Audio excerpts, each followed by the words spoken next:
Ngayon naman po, tungkol sa kampanya nitong 2025 elections, nagkwento sa akin si dating Speaker Martin Romualdez.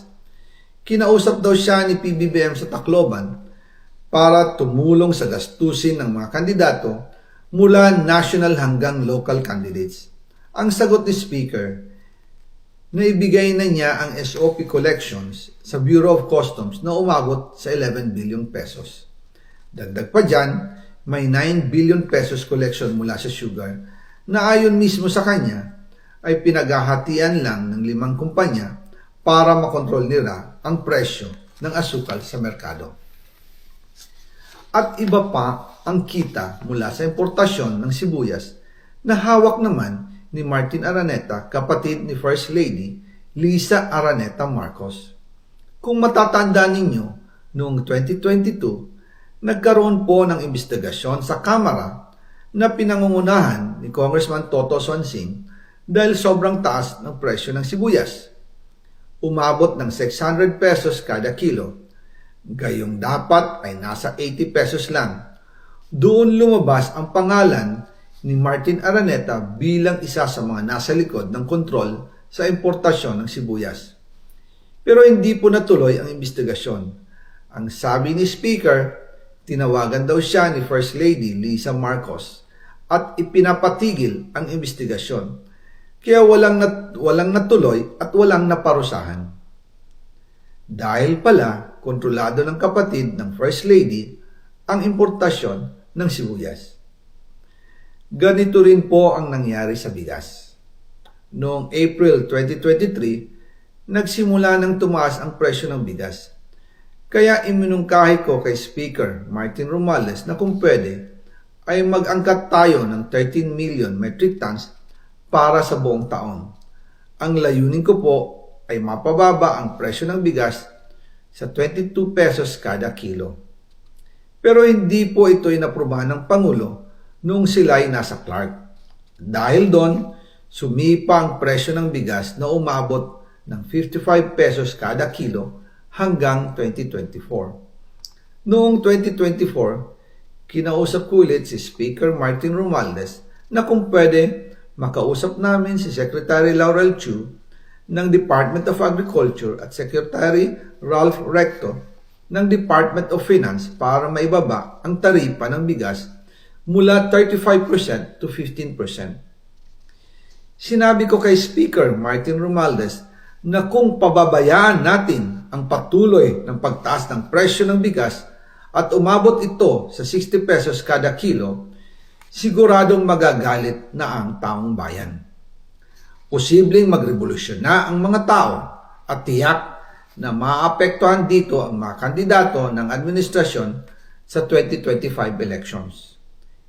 Isa sa mga patunay na hindi na masaya ang taong bayan ay ang pagbaba ng approval rating ng Pangulo noong panahon na iyon dahil sobrang taas na ang presyo ng bigas. Nangyari po ang meeting at halos inaabot kami hanggang alas 2 ng umaga, nakikiusap, nagpapaliwanag. Buti na lang, matapos ang matagal na negosasyon, pumayag din sila. At di nagtagal, inanunsyo na rin sa publiko na ibaba ang nangbuwis sa bigas. Ngunit, matapos ang 4 hanggang 6 na buwan, hindi pa rin bumababa ang presyo ng bigas. Kahit ibinaba na ang taripa nito, kaya iminungkahi ko kay Speaker Romualdez na magpatawag ng investigasyon tungkol sa bigas sa pamamagitan ng Quinta Committee hearings. Habang iniimbestiga nito ng Quinta Committee na pinamumunuan ni Congressman Joey Salceda, bigla na lang itong pinahinto ni Secretary Kiko Laurel Chu matapos niyang ipakita ang isang confidential report. Nakasaad dito na si First Lady Lisa Marcos mismo ang may hawak sa mga rice importers. Ayon kay Secretary Laurel, maaapektuhan daw ang First Lady kung itutuloy ang investigasyon dahil kasama raw nila sa Vietnam visit ang ilang importer ng bigas at nag-dinner pa raw sila roon. At noong araw din yun, tumawag si Congressman Sandro Marcos kay Speaker Romualdez upang ipatigil ang House investigations tungkol sa bigas as instructed ng Pangulo.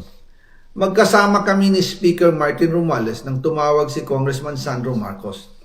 Dumating din si Secretary Laurel Chu sa Manila Polo Townhouse at doon siya pinagalitan ni Speaker dahil inilabas niya ang confidential report na nagdidiin sa First Lady sa issue ng rice smuggling.